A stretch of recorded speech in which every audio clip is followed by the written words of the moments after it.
Moving on will be Mark Hubbard. Mark's an old friend of the Fairways of Life show. 4 professional wins to his credit. One of those coming on the Corn Ferry Tour. 255 starts now on the PGA Tour.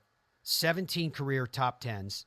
91 Corn Ferry Tour starts in total. 16 career top 10s there. 77th in FedEx Cup standings. So he is secure for 2026. Currently 92nd in the official World Golf rankings.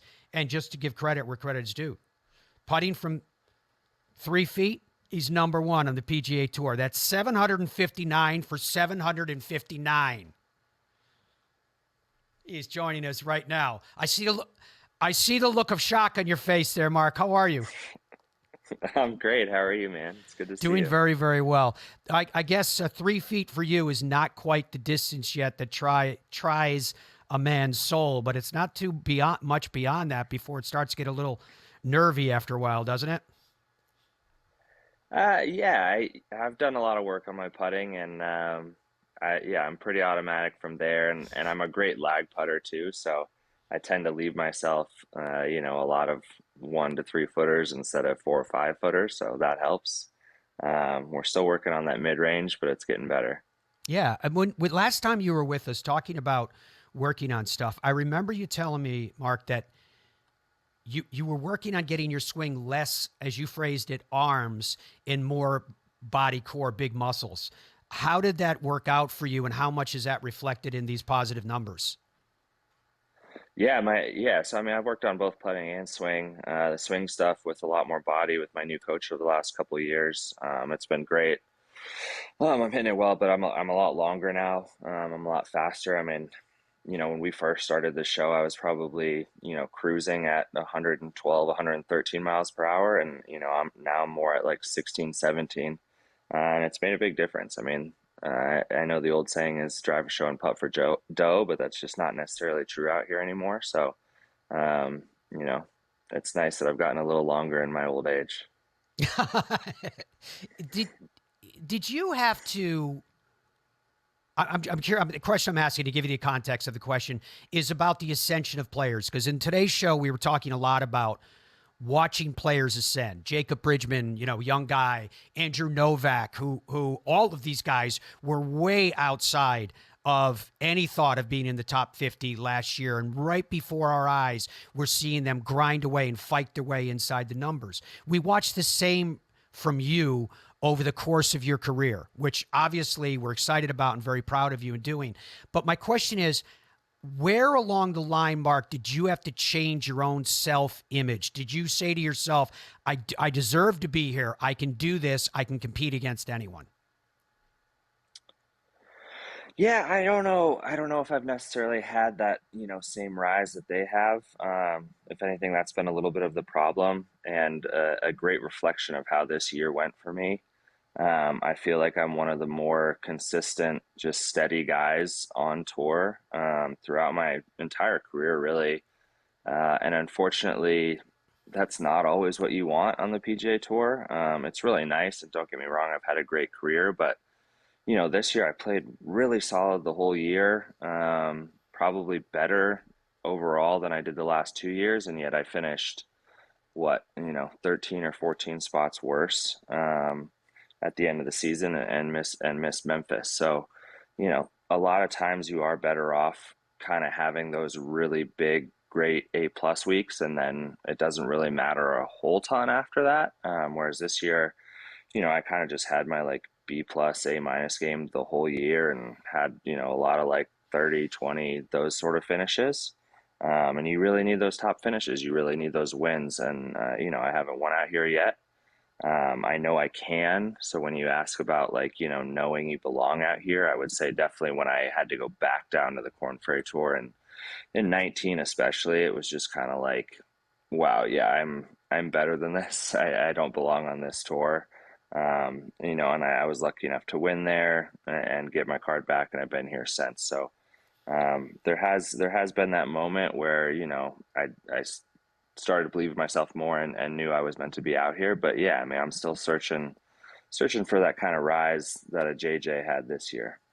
When you were very close to making the first playoff event last week, kind of on the edge. You were honest about admitting, saying, obviously I hope I get in, but if I don't make it, I'm exhausted and it'd be nice to get home and see the family and that.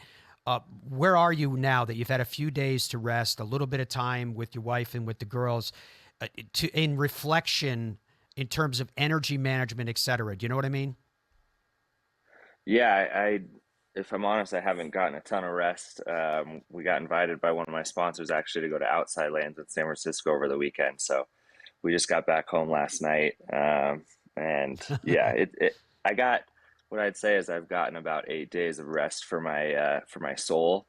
So I'm feeling very rejuvenated, doing the things I love and being with my family. But, yeah, that 6:15 Pacific Coast wake up time this morning came pretty fast. Oh yeah, thank you for the Fairways of Life show. We definitely appreciate you making the effort to do the same. What is it like when you're around the family, when you're around your two girls?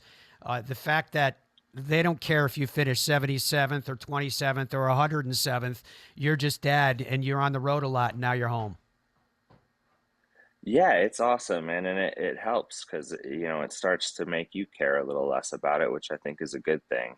Obviously, you want to care when you're working your butt off and practicing and stuff like that, but after the round, like it doesn't matter, and whether or not that's going to translate into me winning a bunch of tournaments or not, I know it's making me a happier, better person, and that's all I care about. That happier, better person, and I mentioned it just a moment ago too, Mark, this energy management. How are you doing with that week in and week out? Because you yourself have told me over the years that golf as a singular pursuit can be a lonely game, and I suppose that even gets more underscored when your family's sitting at home missing daddy. What is that like for you in terms of managing that whole mental health side of that which you guys do week in and week out?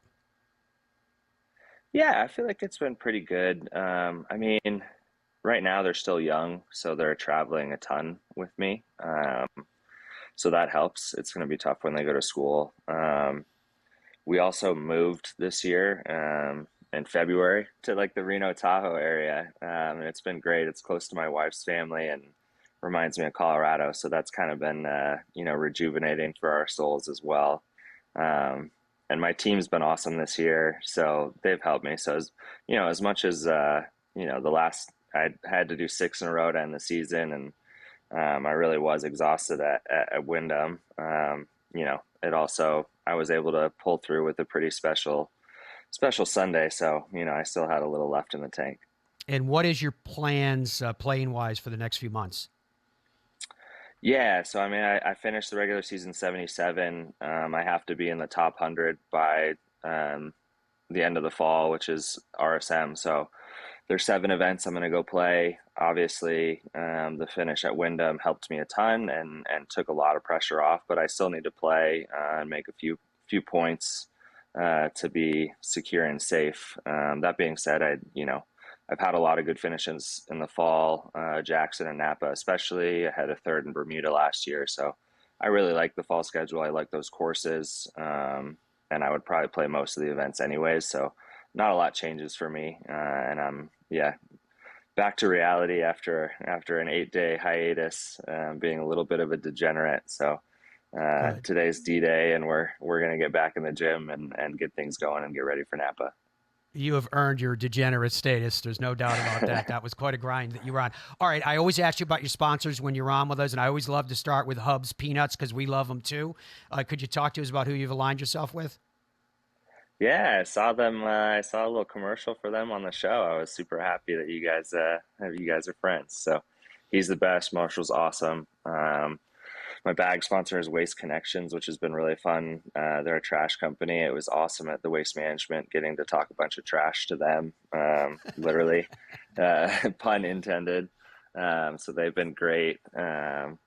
Yeah, I was just at Outside Lands with the knockaround guys who are the best sunglass and best guys in the biz, really. So they've been a fun sponsor. They're trying to get me to wear them on the course. I can't yet, but I try and wear them any chance I get. I was thinking last night I need to do it in my interviews, so I should probably be wearing them right now. But they're the best, man, and MGM's still there with me. Centera Financial's been there. He's a Houston guy. He's great. I'm going on a little golf trip with him soon, and Awesome. yeah, it's been awesome. I have the best sponsors, man. They've all been so good to me, and credit to Debo and my agents for getting me the right guys. You know, it's not all about the money. It's about the hang and the people you surround yourself with. So they're all part of my team, and I love them. What are your thoughts, Mark, as we wrap up here today? But what are your thoughts in terms of how the numbers have shifted on the PGA Tour? Namely, the 50 is so important now because of the signature events, et cetera, and the 100 from 125 in terms of keeping your card. Yeah, I mean, I, I'm always of the mindset that I never like taking away playing opportunities.